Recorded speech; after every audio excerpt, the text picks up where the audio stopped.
ஹே, நம்ம வீட்டு வாசல்ல யாரோ வண்டி நிறுத்திருக்கு. யார் வண்டி இது? இந்த வீட்டுக்காரனா தான் இருக்கும். சேட்டக்காரன் இவன். தம்பி, வெளியே வாப்பா. என்னப்பா எங்க வீட்டு வாசல்ல வண்டி நிறுத்திருக்கு? நீ நான் எங்க நிறுத்தும் வண்டிய? இதே உனக்கு வேலையா போச்சு. சண்டை போடுறது எனக்கு டெய்லி வேலை சண்டை உனக்கு. என் வண்டியை நாங்க நிறுத்துறது. நேற்று நைட்டு நான் வந்தது, உன் வண்டி நிக்குது. என் பையன் ஆபீஸ்ல இருந்து வந்தது, அவன் வண்டி வெளியே ரோட்ல நிறுத்திருக்கு. பாத்தியா? அவன் வண்டி ரோட்ல நிறுத்திருக்கு. என் பையன் உன் வண்டி எடு, நான் நிறுத்தணும்.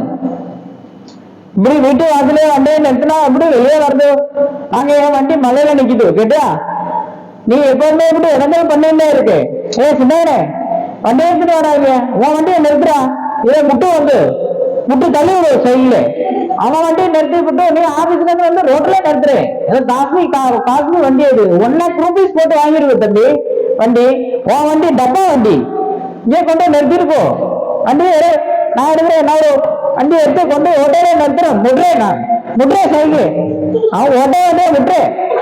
ஏன் வண்டியை நிறுத்த இடம் இல்லையே? கேட்டியா? நான் இப்படிதான் நிறுத்திருந்தோம். இங்கே நிறுத்து. உன் வண்டி எப்படி நிறுத்தும்? இப்படிதான் நிறுத்தணும். நடுவில் கொண்டு நிறுத்தினேன்னா நான் எப்படி வண்டி நிறுத்திருந்தோம்? இதே பிரச்சனை பண்றேன் டெய்லி. நீ பார்க்கிங் பிரச்சனை வருது. உங்க வீட்டு எங்க வீட்டுக்கு பார்க்கிங் பிரச்சனை வருது. நீ வீட்டை காலி பண்ணும். இங்க இருக்க கூடாது. கேட்டியா தம்பி? छोटा भैया